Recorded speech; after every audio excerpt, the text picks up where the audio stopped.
Price the Lord. ஆண்டவருடைய பரிசுத்த நாமத்துக்கு ஸ்தோத்திரம் உண்டாவதாக. 5 மாதங்களை கடந்து 6வது மாதத்துக்குள்ளாக வர கிருபை செய்த ஆண்டவருக்கு நன்றி செலுத்தி நாம் தேவனுடைய வார்த்தைக்குள்ளாக கடந்து செல்வோம்.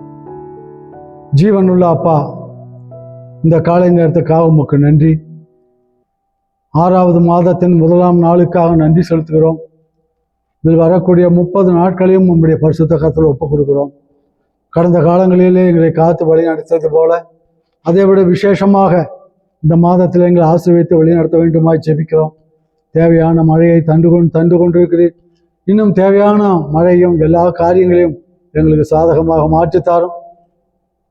கடும் மழையினாலே அவதிப்படுகிற மக்களுக்காக நாங்கள் ஜெபிக்கிறோம்.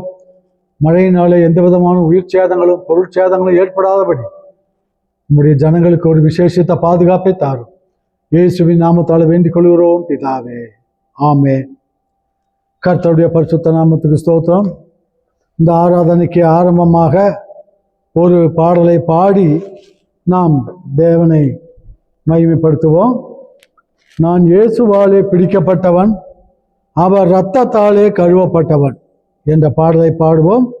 ஜெபத்தோட்ட ஜெயகீதங்கள் 120.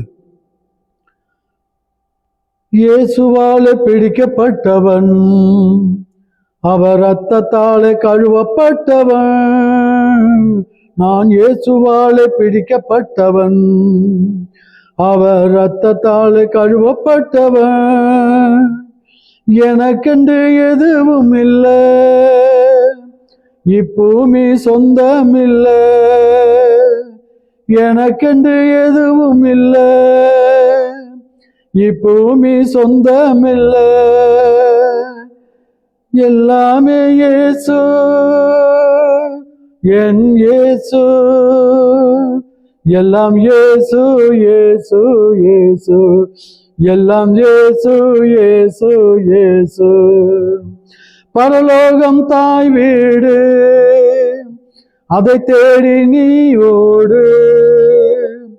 பரலோகம் தாய் வீடு, அதை தேடி நீ ஓடு. ஒருவரும் அழிந்து போகாமலே தாயகம் வர வேண்டும் தப்பாமலே. ஒருவரும் அழிந்து போகாமலே தாயகம் வர வேண்டும் தப்பாமலே. நான் இயேசுவாலே பிடிக்கப்பட்டவன், அவர் இரத்தத்தாலே கழுவப்பட்டவர். எனக்கென்று எதுவும் இல்லை, இப்பூமி சொந்தமில்லை. எல்லாமே இயேசு, என் இயேசு. என் இயேசு, இயேசு, இயேசு. எல்லாம் இயேசு, இயேசு, இயேசு. இந்த நாளின் தியானத்துக்காக நாம் படிக்க வேண்டிய வேத பாடத்தை நாம் படிக்க கேட்கலாம். 2 தீமோத்தேயு 2ஆம் அதிகாரம் 1 முதல் 5 வசனங்கள் முடிய. 2 தீமோத்தேயு 2ஆம் அதிகாரம் 1 முதல் 5 வசனங்கள் முடிய. ஆதலால் என் குமாரனே, நீ கிறிஸ்து இயேசுவில் உள்ள கிருபையில் பலப்படு. அநேக சாட்சிகளுக்கு முன்பாக நீ என்னிடத்தில் கேட்டவைகளை மற்றவர்களுக்கு போதிக்கத்தக்க உண்மையுள்ள மனுஷர்களை இடத்தில் ஒப்புவி. நீயும் இயேசு கிறிஸ்துவுக்கு நல்ல போர் சேவகனாய் தீங்கு அனுபவி. தண்டில் சேவகம் பண்ணுகிற எவனும் தன்னை சேவகம் எழுதி கொண்டவனுக்கு ஏற்றவனாய் இருக்கும்படி பிழைப்பு கெடுத்த அலுவல்களில் சிக்கிக் கொள்ள மாட்டான். மேலும் ஒருவன் மல்யுத்தம் பண்ணினாலும் சட்டத்தின்படி பண்ணாவிட்டால் முடிசூட்டப்படான். ஆண்டவருடைய பரிசுத்த நாமத்துக்கு ஸ்தோத்திரம் உண்டாவதாக. இந்த நாளிலே கர்த்தருடைய கரத்தினாலே கிருபையினாலே இந்த இடத்துல வந்திருக்கிறோம். இந்த நாளிலே விசேஷமாக உத்தம ஊழியனின் உண்மையான தகுதிகள் உத்தம ஊழியனின் உண்மையான தகுதிகள் என்ற தலைப்பிலே தேவனுடைய செய்தியை நாம் பார்க்க போகிறோம். ஊழியங்கள் பெருகுகிற இந்த காலத்தில், ஊழியர்கள் பெருகி கொண்டிருக்கக்கூடிய இந்த நாட்களிலே உண்மையான ஊழியர்கள் யார், கள்ள ஊழியர்கள் யார், பிசாசின் ஊழியர்கள் யார் என்பதை நாம் பகுத்தறியத்தக்கதாக ஆவிக்குரிய டிசைனிங் பவர், அதான் பகுத்தறிவு ஆவிக்குரிய பகுத்தறிவு உள்ள மக்களாக நாம் வாழ வேண்டும். இன்றைக்கு சபைகள் பெருகுகின்றன, சந்தோஷமான காரியம்.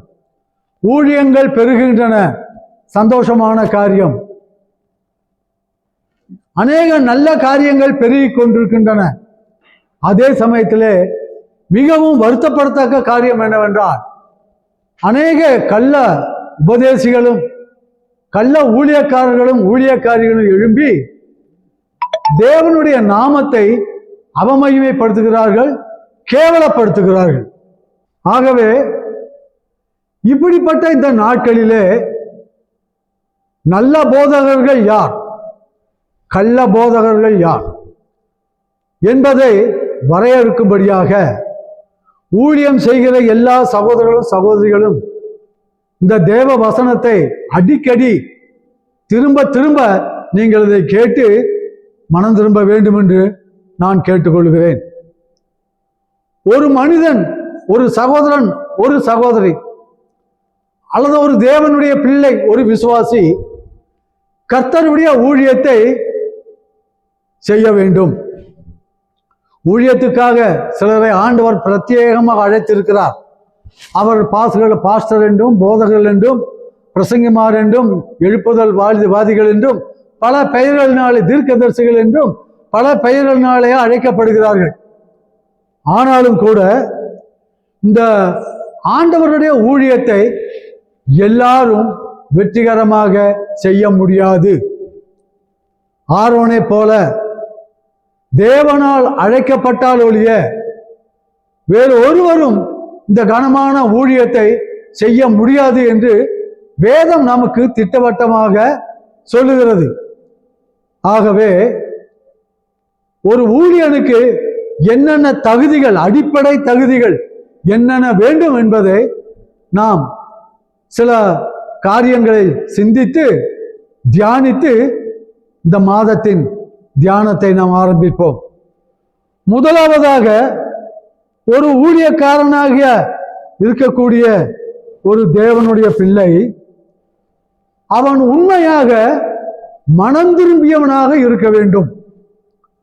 இயேசு கிறிஸ்து செய்த முதல் பிரசங்கம் மத்தேயு 3ஆம் அதிகாரத்தில் எழுதப்பட்டிருக்கிறது. மனம் திரும்புங்கள், பரலோக ராஜ்யம் சமீபித்திருக்கிறது என்று. இந்த கொள்கையின் அடிப்படையிலே ஊழியத்துக்கு வரக்கூடிய ஒவ்வொரு சகோதரனா இருக்கட்டும் அல்லது சகோதரியா இருக்கட்டும், அவர்கள் மனம் திரும்பிய அனுபவம் உள்ள மக்களாக இருக்க வேண்டும். நம்பர் 1, ஊழியத்துக்காக தங்களை ஒப்பு கொடுக்கிறவர்கள் உண்மையாக, ஆழமாக, உத்தமமாக தேவ வசனத்தின்படி ஆழமாக மனம் திரும்பிய மக்களாக இருக்க வேண்டும். மனம் திரும்புதல் என்பது the first step of salvation. ரட்சிப்பு என்பது அது அடுத்த ஒரு படி. ஆகவே முதல் படியிலே கால் வைக்காமல் நாம் 2வது படியிலும் 3வது படியிலும் கால் வைப்போம் என்றால் நாம் கால் இடறி கீழே விழுவோம் என்பதில் எந்த விதமான சந்தேகமும் இல்லை. ஆகவே ஊழியத்தை செய்ய வேண்டும் என்று ஆசைப்படுகிற, ஊழியங்களை இப்பொழுது செய்து கொண்டிருக்கிற அன்பு சகோதரனே, சகோதரியே, ஊழியக்காரனே, ஊழியக்காரியே, உன்னை நான் பார்த்து கேட்கிறேன், நீ உண்மையாக மனம் திரும்பி இருக்கிறாயா? மனம் திரும்புவதற்கு முன்பாக நாம் எல்லோரும் பழைய மனிதர்கள், பாவம் நிறைந்த மனிதர்கள், இருளிலே வாழ்ந்தவர்கள், பாவத்திலே ஜீவித்தவர்கள்.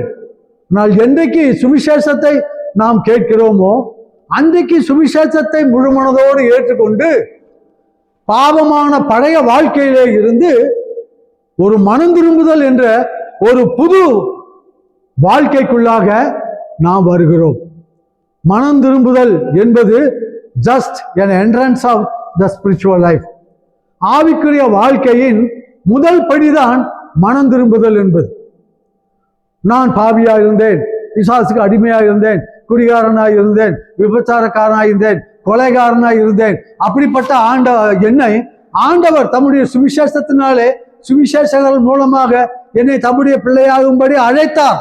அந்த முதல் ஸ்டெப்பு தான் மனம் திரும்புதல்.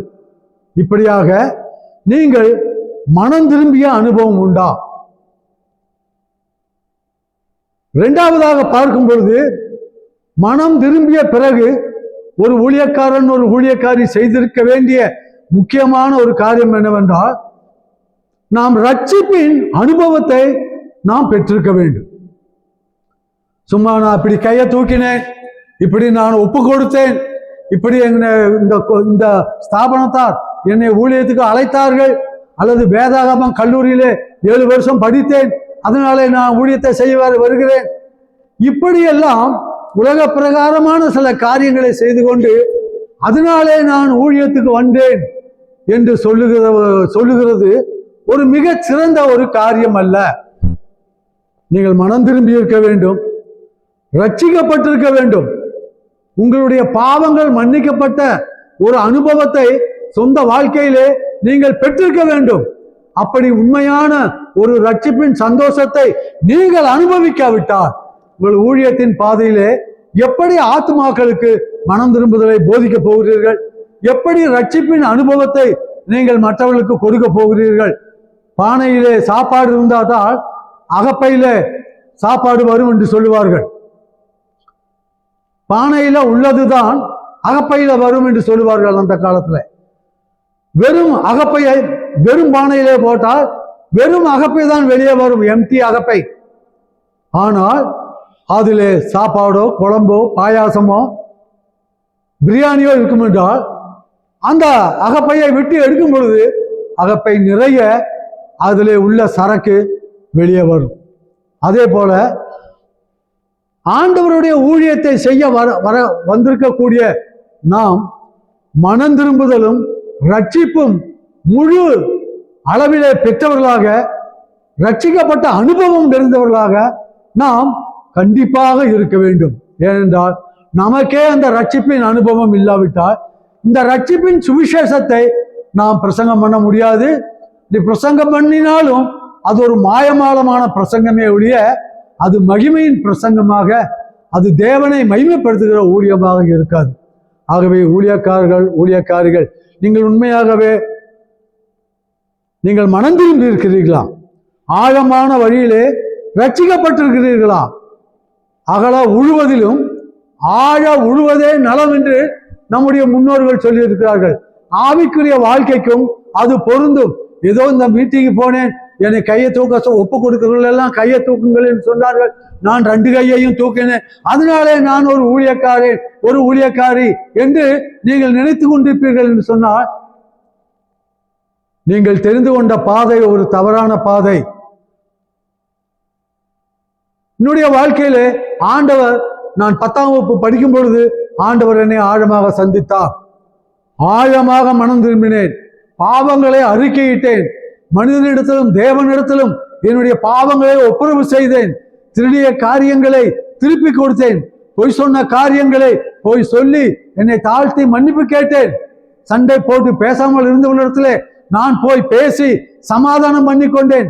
சமாதானம் பண்ணுகிறவர்கள் தேவனுடைய புத்திரர்கள் எனப்படுவார்கள் என்று சொன்னபடி நான் யார் யாருக்கெல்லாம் தீமை செய்திருந்தேனோ எல்லாரிடத்திலும் சென்று நல்மனம் பொருந்தி நான் மன்னிப்பு கேட்டேன். அதைத்தான் கர்த்தருடைய வேதம் சொல்கிறது. துன்மார்க்கன் தான் செய்த துன்மார்க்கத்தை விட்டு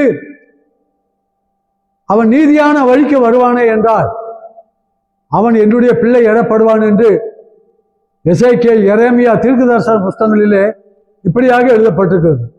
துன்மார்க்கன் தான் வாங்கின அடமானத்தையும் கொள்ளை பொருளையும் திரும்ப கொடுத்து விட்டு கர்த்தரிடத்தில் வரக்கடவன், அப்பொழுது அவர் அவனுக்கு மன்னிப்பார் என்று வேதம் திட்டமாக சொல்லுகிறது. ஆகவே இந்த ரட்சிப்பின் அனுபவம் நமக்கு வேண்டும் என்று சொன்னால் நம்முடைய பாவங்களுக்காக ஆழமாக ஆண்டவரிடத்திலே மனம் திரும்பின மன்னிப்பு கேட்ட ஒரு அனுபவம் இருக்க வேண்டும்.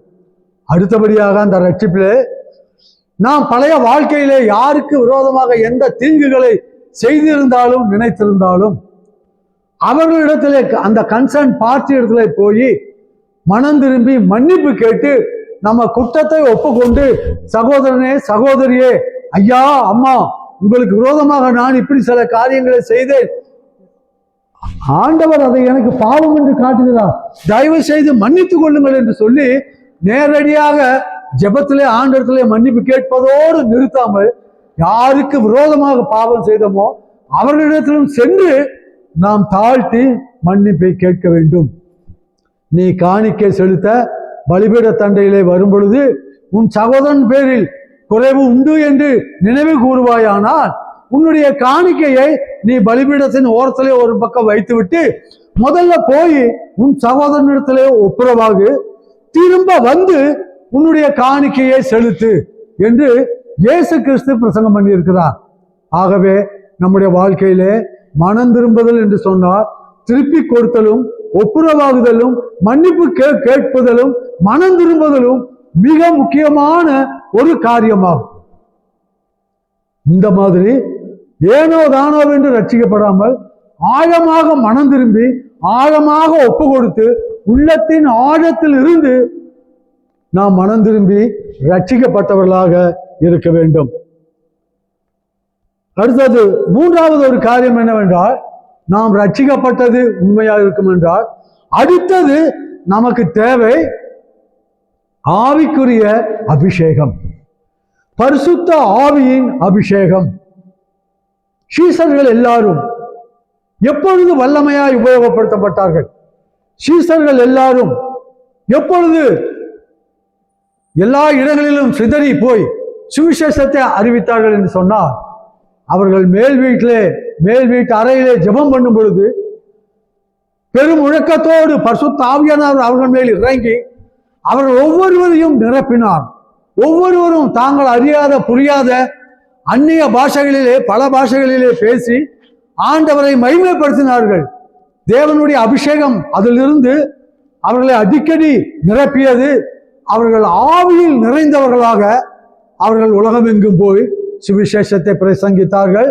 அந்த சுவிசேஷம் இந்த உலகம் முழுவதையும் இன்றைக்கு ஆதாயப்படுத்தி கொண்டிருக்கிறது. இயேசு ஆவியாலே நிரப்பப்பட்டவராய் அவர் கலிலேயாவிலிருந்து புறப்பட்டார் என்று வேத வசனத்தை படிக்கிறோம். அவரே ஆவியினாலே நிரப்பப்பட்டு அதற்கு பின்பு போய் மனம் திரும்புங்கள், தேவனுடைய ராஜ்யம் சமீபமாயிருக்கிறது என்று பிரசங்கிப்பதற்கு முன்பாக இயேசு பரிசுத்த ஆவியினாலே நிரப்பப்பட்டார் என்று நம்முடைய வேதம் சொல்லுகிறது. தேவகுமாரனாகிய அவர் அப்படி இருப்பார் என்றால், மனுபுத்திரர்களாகிய நாம் இந்த ஆவியிலே நிரப்பப்படுகிற அனுபவம் இல்லாவிட்டால் நம்முடைய ஊழியம் உப்பில்லாத உணவை போலவும் சர்க்கரை இல்லாத காப்பியை போலவும் ஒன்றுக்கும் பிரயோஜனம் இல்லாத ஒரு ஊழியமாகவும் தான் இருக்கும்.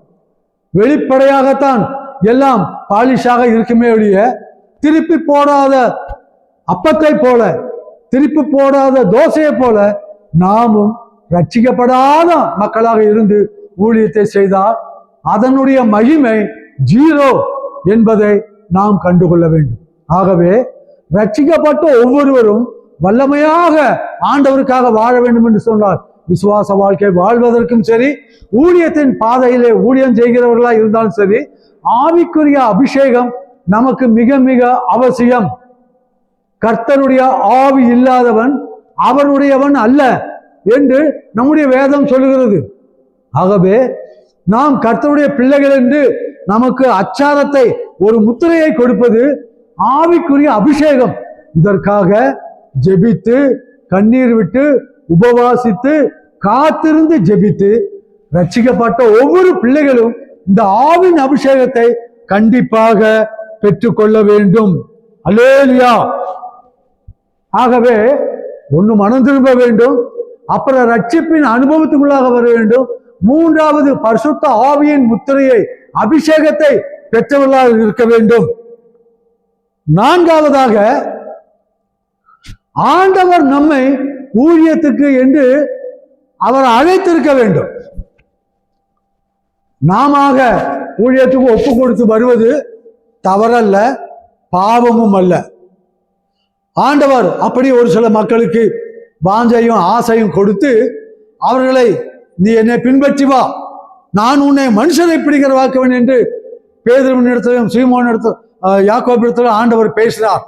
அவர்கள் தங்கள் வலையையும் தங்களுடைய தகப்பனையும் விட்டுவிட்டு வந்து அவருக்கு பின் சென்று ஊழியத்தை செய்தார்கள். அதுபோல ஊழியத்துக்கு நாம் நம்மை ஒப்பு கொடுத்து வருவது தவறல்ல.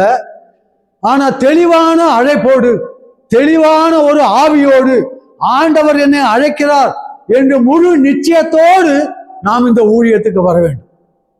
ஊழியத்துக்கு வந்த பின்னால 2 மாசம் 2 வருஷம் 3 வருஷம் ஆன பின்னால ஐயோ நான் ஏன் ஊழியத்துக்கு வந்தேன், என்னுடைய தேவைகள் சந்திக்கப்படவில்லையே, என்னுடைய குடும்பம் வாடுகிறதே, பண பிரச்சனைகள் என்னை வாட்டுகிறதே, நான் ஊழியத்தை விட்டு திரும்பி வேற ஒரு தொழிலுக்கு போய் விடலாமா, இப்படியெல்லாம் நினைக்கிற மக்களாக இருக்கக்கூடாது. நாம் வேற பகுதி நேர வேலையோ முழு நேர வேலைகளையோ செய்து கொண்டு கூட ஊழியத்தை செய்யலாம், அதுவும் தப்பில்லை. ஆண்டவர் திட்டவட்டமாக அழைத்தால் ஆண்டவருடைய அழைப்புக்கு நம்ம ஒப்பு கொடுத்து நம்மை முழுவதுமாக ஒப்பு கொடுக்க மனது இருந்தால் நாம் நம்மை முற்றிலுமாக ஒப்பு கொடுக்க வேண்டும். எரேமியா தீர்க்கதரிசிக்கு ஆண்டவர் சொன்னார், என் தாயின் வயிற்றில் இருக்கும் பொழுதே அவர் என்னை அழைத்தார் என்று சொல்லி. இதுபோல ஒரு சிலருக்கு தாயின் வயிற்றில் இருக்கும் போதே ஆண்டவர் அவர்களை ஊழியத்துக்கென்று தெரிந்து கொள்ளுகிறார். ஏற்ற சமயத்திலே அவர்களை பிரித்தெடுக்கிறார். ஒரு குறிப்பிட்ட வயது வந்தவுடனே முழுவதுமாக எடுத்து உபயோகப்படுத்துகிறார். 16 வயது வரைக்கும் நான் சாதாரண ஒரு பாவியாக இருந்தேன். 16வது வயது கடைசியிலே நான் மனம் திரும்பி ரட்சிக்கப்பட்டேன். 17வது வயதிலே அநேக ஜெபங்கள் செய்து அநேக உபவாசங்கள் செய்து காத்திருந்து கர்த்தருடைய அபிஷேகத்தை முழுவதுமாக அந்நிய பாஷை அடையாளத்தோடு நான் பெற்றுக்கொண்டேன். அதற்கு பின்பு ஆண்டவர் என்னை, நான் உலகத்திலே ஒரு வேலையை தேடி குடும்பத்துக்கு ஒரு நல்ல சப்போர்ட்டாக இருக்க வேண்டும் என்று தான் நான் ஆசைப்பட்டேன்.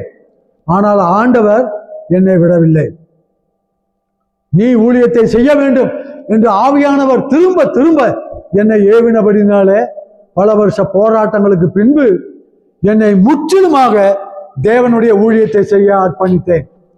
அதற்கு பின்பு ஏராளமான கஷ்டமான சூழ்நிலைகள், ஏராளமான கஷ்டமான பிரச்சனைகள், சோதனை மேல் சோதனைகள், பொருளாதார வறட்சிகள், வெட்கங்கள், அவமானங்கள், நிந்தைகள், தாழ்ச்சிகள் என்னை நெருக்கி கொண்டு வந்தன. ஆனா ஆண்டவருடைய ஒரு கிருபையும் அவருடைய பலனும் என்னை இத்தனை வருஷங்களாக தாங்கி கொண்டிருக்கிறது. 1973 வருஷம் ஜனவரி மாதம் 1ஆம் தேதி என்னை முழு ஊழியத்துக்கென்று நான் ஒப்பு கொடுத்தேன். சம்பளத்தை நம்பியோ பணத்தை நம்பியோ என்னை அழைத்த ஸ்தாபனத்தை நம்பியோ அல்ல, கர்த்தராகிய இயேசு கிறிஸ்துவனுடைய வசனத்தை நம்பி நான் என்னை ஊழியத்துக்கு ஒப்பு கொடுத்தேன். இன்றைக்கு 50 ஆண்டுகள் தாண்டி ஓடிக்கொண்டிருக்கிறது. இதுவரைக்கும் கர்த்தர் என்னை தாங்குகிறார், கர்த்தர் என்னை நடத்துகிறார், கர்த்தர் என்னை போஷிக்கிறார், கர்த்தர் என்னை போதிக்கிறார். தேவன் என்னை பல இடங்களிலே பல விதமாக மக்களுக்கு ஆசீர்வாதமாக என்னை எடுத்து உபயோகப்படுத்திக் கொண்டிருக்கிறார். நான் ஆண்டவருக்கு கோடி கோடி நன்றியுள்ளவனாக இருக்கிறேன். இன்னும் கடைசி மூச்சு வரை கர்த்தருக்கு ஊழியம் செய்ய என்னை திரும்ப திரும்ப நான் என்னை அர்ப்பணம் பண்ணி கொண்டே இருக்கிறேன். ஆகவே ரட்சிக்கப்பட்ட பின்பு நமக்கு ஒரு ஆவியின் அபிஷேகம் கண்டிப்பாக தேவை. கர்த்தருடைய ஆவி இல்லாதவன் அவருடையவன் அல்ல. கர்த்தருடைய பரிசுத்தாவின் அபிஷேகத்தை பெறாதவன் வெற்றியாக ஊழியம் செய்ய முடியாது. இதோ வெளிப்படையான ஊழியங்களை செய்யலாமே ஒழிய அவன் விசேஷமான ஊழியக்காரியாக இருக்க முடியாது. அப்போஸ்தலர்கள் தேவனுடைய வார்த்தையை பிரசங்கம் பண்ணும் பொழுது பரிசுத்த ஆவியானவர் அந்த வசனங்களை உறுதிப்படுத்தினார்.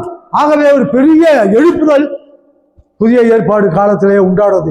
சீசர்களின் காலத்திலே எழுப்புதல் உண்டானது. சீசர்கள் தொகை பெருகியது. சீசர்கள் நாளுக்கு நாள் சபையிலே சேர்க்கப்பட்டார்கள். காரணம் பரிசுத்த ஆவியானவருடைய கிரியை. நாம் என்னதான் தலைகீழாக வபாலை போல தொங்கிக் கொண்டு பிரசங்கம் பண்ணினாலும் அல்லது காரியங்களை செய்தாலும் கர்த்தருடைய ஆவியானவர் நமக்கு உதவி செய்யாவிட்டால் ஒரு குண்டு பின்னை கூட இந்த இடத்துல இருந்து அந்த இடத்துல நம்ம நவட்ட முடியாது. ஆகவே நமக்கு பரிசுத்த ஆவியினுடைய வல்லமை நமக்கு மிக மிக தேவை. நீங்கள் இன்னும் ஆவியின் அபிஷேகத்தை அந்நிய பாஷை அடையாளத்தோடு பெற்றுக்கொள்ளாத நிலைமையில் இருந்தால் காத்திருந்து உபவாசித்து அந்த அபிஷேகத்தை பெற்று வல்லமையுள்ள மக்களாக ஊழியத்தை நீங்கள் செய்யுங்கள். அடுத்தபடியாக ஐந்தாவது ஒரு காரியம் என்னவென்றால், வேத ஞானமும் ஆவிக்குரிய ஞானமும் சாதாரணமாக உலக பிரகாரமான ஞானம் யுக்தியும் ஒரு ஊழியக்காரனுக்கு ஒரு ஊழியக்காரிக்கு தேவை. ஆவியானவர் நம்மை எப்பொழுதும் நடத்துவார். ஆவியானவர் நம் தேவைகளை சந்திப்பார். ஆவியானவர் நமக்கு உணர்த்துவார். வழி இதுவே, இதிலே நடவுங்கள் என்று நமக்கு உள்ளத்திலே சத்தத்தை கொடுத்து நம்மை நடத்தி கொண்டிருப்பார். சில சமயங்களிலே ஆவியானவர் அமைதியாக இருந்தாலும் நான் ஆவிக்குரிய வாழ்க்கையிலே பாதை தடுமாறாமல் போகக்கூடிய அளவுக்கு ஞானமும் அறிவும் பக்தியும் புக்தியும் இருக்க வேண்டும். ஆண்டவர் நம்மை வெறும் மண்டையர்களாக ஆண்டவர் உருவாக்கவில்லை. அந்த மண்டையிலே ஒரு 1/4 kg அளவுக்கு நல்ல மூளையை தந்திருக்கிறார். இந்த இருதயத்திலே நல்ல ஞானத்தையும் நல்ல யோசனை யுக்தியையும் நமக்கு தந்திருக்கிறார். ஆகவே எல்லாவற்றிலும் ஆண்டவர் தலையிட்டு கொண்டிருக்க மாட்டார். சில காரியங்களிலே நம்மை நாமே முடிவெடுத்து தேவ ஊழியத்தை செய்யும்படி ஆண்டவர் நம்மை சில சமயங்களிலே விட்டு பார்ப்பார். அந்த நேரங்களிலே ஆவியுள்ளவர்களாக அறிவுள்ளவர்களாக ஆவிக்குரிய முன் யோஜனை உள்ள மக்களாக நாம் இருந்து கண்ணும் கருத்துமாக தேவனுடைய பாதையை தெரிந்தெடுத்து இந்த ஊழியத்தை செய்ய வேண்டும். யார் இடத்துல எப்படி பேச வேண்டும், எந்த நேரத்தில் எப்படி டீல் பண்ண வேண்டும், எந்த மக்களுக்கு எந்த மாதிரி செய்திகளை தர வேண்டும் என்று சொல்லி கர்த்தரிடத்திலே காத்திருந்து வசனத்தை பெற்று நாம் பிரசங்கங்களை பண்ண வேண்டும். நாம் சுயமாக பிரசங்கங்களை பண்ணினால், நவநாகரீக பிரசங்கங்களை பண்ணினால் கடைசியிலே அது நம்மை கொண்டு போய் ஆவிக்குரிய வாழ்க்கையை நாட்டம் பிடித்த இடத்துல சேர்த்துவிடும். இன்றைக்கு அநேக பிரசங்கிமார்கள், கள்ள போதகர்கள், நன்றாக ஆரம்பித்தவர்கள் இன்றைக்கு அநேகருடைய பெயர் உலகத்திலே நாறிக்கொண்டிருக்கிறது. காரணம் என்றால் அழைக்கப்பட்ட அழைப்புக்கு அவர்கள் பாத்திரவான்களாக இல்லை. தேவனுடைய வசனத்தின்படி தங்களை திருத்திக் கொள்ளுகிறவர்களாக இல்லை. தங்களுக்கு சாதகமாக தேவனுடைய வார்த்தையை திருத்துகிறவர்களாக, தேவனுடைய வார்த்தைகளை புரட்டுகிறவர்களாக அவர்கள் சில காரியங்களை செய்து பலவிதமான காரியங்களை செய்ததினாலே ஊழியத்தின் பாதையிலே அவர்கள் கடைசி வரை ஓட முடியவில்லை. 20 வருஷம் 25 வருஷம் 15 வருஷம் பாதியிலே அவர்கள் ஆண்டவருடைய ஊழியத்தை விட்டு பின்வாங்கியவர்களாக, சாபம் பிடித்தவர்களாக, தேவனை விட்டு தூரம் போகிறவர்களாக, அநேக மக்களுக்கு இடரை உண்டு பண்ணுகிறவர்களாக இருக்கிறார்கள். ஆகவே ஊழியத்தை செய்கிற ஒரு தேவனுடைய மனுஷன், ஒரு ஊழியக்காரன், ஊழியக்காரி அறிவும் ஞானமும் புத்தியும் வேத அறிவும் உள்ளவர்களாக இருக்கிறது. வேதத்தை புரட்டக்கூடாது. உள்ளதை உள்ளதென்றும் இல்லாதை இல்லதென்று சொல்லுங்கள், அதற்கு மிஞ்சினது யாவும் பாவமே என்று ஆண்டவர் சொல்லியிருக்கிறார். ஆகவே வேதத்தை நன்றாக படித்து நன்றாக உணர்ந்து ஆவியாலே நடத்தப்படுகிறபடி நம்முடைய பிரசங்கங்களை வல்லமையோடு செய்யப்பட வேண்டும். எந்த இடத்துல யாரோடு எப்படி பேச வேண்டும் என்று அறிவும் ஞானத்தையும் பெற்று நாம் ஊழியத்தை செய்யும் பொழுது அது அநேகரை உணர்வுள்ள மக்களாக மாற்றும், அநேகரை தட்டி எழுப்பும், அநேகரை ஆண்டவருடைய ஊழியத்துக்குள்ளாக எழுப்பிவிடும், அநேக மக்களுக்குள்ளே எழுப்புதலை உண்டு பண்ணும். ஆகவே ஊழியக்காரனுக்கு அறிவும் ஞானமும் புத்தியும் ஆவிக்குரிய உந்துதலும் நமக்குள்ளே இருக்க வேண்டும். அடுத்தபடியாக பார்க்கும் பொழுது ஒரு ஊழியக்காரன், ஒரு ஊழியக்காரி தனக்கென்று சில திட்டங்களையும் தனக்கென்று சில சித்தங்களையும் வைத்திருந்தால் வெற்றியாக நாம் ஊழியத்தை செய்ய முடியாது. நீ உனக்கு உண்டான எல்லாவற்றையும் விட்டு தரிசனருக்கு கொடுத்து விட்டு பின்பு நீ என்னை பின்பற்றி வா என்று ஒரு பணக்கார வாலிபனிடத்துல இயேசு சொன்னார். அவன் மிகுந்த ஆஸ்தி உள்ளவனா இருந்தபடினாலே, அப்படி மனதில்லாதபடினாலே அவன் அதை செய்து ஆண்டவருக்கு ஊழியக்காரனாக இருக்க முடியாது.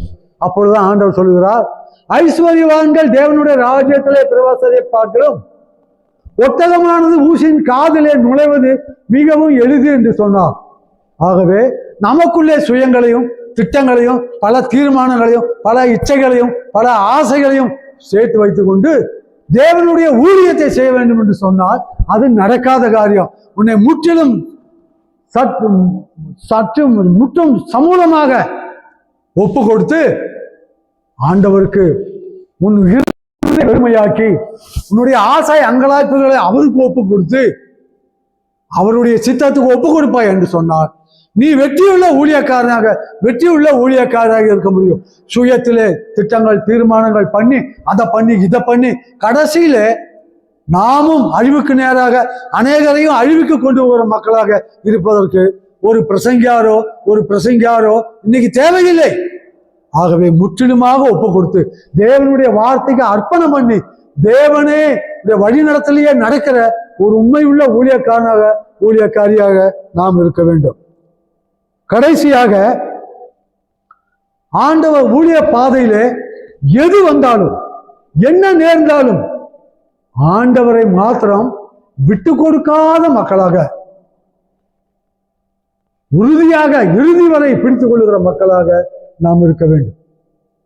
கம்யூனிச தேசத்திலே கர்த்தருடைய ஊழியக்காரர்களுக்கு மிகுந்த இம்சை கொடுத்து மரண தண்டனை பயங்கரமான தண்டனைகளை கொடுத்து கொண்டிருந்தார்கள். அப்பொழுது அந்த தேசத்திலே இருந்த ஒரு ஊழியக்காரர், ஒருவேளை எங்கே என்னை துன்மார்க்கர்கள் பிடித்து ஆண்டவரை மறுதலித்து இயேசு தெய்வம் இல்லை என்று சொல் என்று சொன்னார், நான் பயந்து அவிசுவாசத்திலே ஆண்டவரை விட்டுவிடக்கூடாது மறுதலித்து விடக்கூடாது என்று சொல்லி அவர்கள் என்னை வந்து கொஸ்டின் பண்ணுவதற்கு முன்பாக நான் என்னுடைய நாக்கை வெட்டி கொள்ளுகிறேன், அப்பொழுதாவது கடைசி வரை கர்த்தருக்கு உண்மையாக இருக்க முடியும் என்று சொல்லி தன்னுடைய நாக்கை தானே இப்படி இடது கையிலே இழுத்து பிடித்து வலது கையிலே ஒரு கத்தியை வச்சு அதை அறுத்து வீசி விட்டார். ஏனென்றால் ஆண்டவரை நான் மறுதலித்து விடக்கூடாது. இந்த ஒரு காரியம் நம்ம எல்லாரிடத்திலும் இந்த உறுதியான ஒரு தீர்மானம் எடுக்க வேண்டும். நீங்களும் உங்கள் நாக்கை வெட்டி வீச வேண்டும் என்று நான் சொல்லவில்லை. எந்த சூழ்நிலையிலும் அவர் அன்பு நின்று நாம் பிரிக்காதபடிக்கு எல்லா சூழ்நிலையிலும் மரணமானாலும் ஜீவனானாலும் பட்டினியானாலும் பசியானாலும் பஞ்சமானாலும் நிர்வாணமானாலும் ஆசமானாலும் மோசமானாலும் எல்லா சூழ்நிலையிலும் இயேசு கிறிஸ்துவை விட்டு கொடுக்காத மக்களாக உறுதியாக பிடித்துக் கொள்ளக்கூடிய மக்களாக இருப்பவர்கள் தான் உண்மையாக ஊழியத்தை செய்ய முடியும். ஆகவே அருமையானவர்களே, கர்த்தருடைய பிள்ளைகளே, கர்த்தருடைய ஊழியத்தை செய்ய வேண்டும் என்று ஒப்பு கொடுத்து தேவ அழைப்பை பெற்று ஊழியத்தை செய்து கொண்டிருக்கிற ஊழியக்காரர்களே, இந்த 5-6 ஆவிக்குரிய குணங்கள் நம்மிடத்தில் உண்டா? உண்டு பண்ணி கொள்ளுவோம்.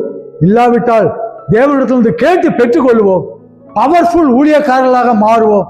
பரிசுத்தம் பாதையிலே தவறாமல் நடக்கிற ஊழியக்காரர்களாக மாறுவோம். நம்மை சோதிக்கிற மண், பெண், பொருள், இந்த மூன்றும் எப்படிப்பட்ட ஊழியக்காரனையும் சோதிக்கும் என்று முன்னோர்கள் சொல்லி இருக்கிறார்கள். மண்ணாசை, பெண்ணாசை, பொருளாசை, இந்த எல்லா ஆசைகளையும் சிலுவையிலே அனுதினமும் அடித்து தேவனுக்காக உயிருள்ள சாட்சிகளாக ஜீவிப்போம். கர்த்தர் நம்மை ஆசீர்வதிப்பாராக. அல்லேலூயா. நாம் ஜெபித்து முடிப்போம். எங்களை அதிகமாய் நேசிக்கிற மகா பரிசுத்தமுள்ள அப்பா, இந்த நேரத்துக்காக நன்றி. எங்களை இம்மட்டும் நடத்தின தயவுக்காக ஸ்தோத்திரம். இந்த ஜூன் மாதம் எங்களுக்கு ஆசீர்வாதமாக இருப்பதாக.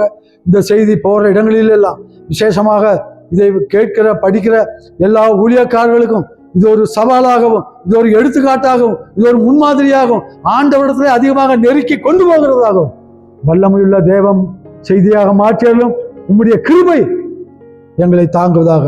இந்த மாதம் முழுவதும் எங்கள் தேவைகள், எங்கள் குடும்பங்கள், எங்கள் குழந்தைகள், எங்கள் சபைகள், எங்கள் ஊழியங்கள் ஆசீர்வதிக்கப்படுவதாக இயேசுவின் நாமத்தால் வேண்டிக் கொள்கிறோம் பிதாவே. ஆமென்.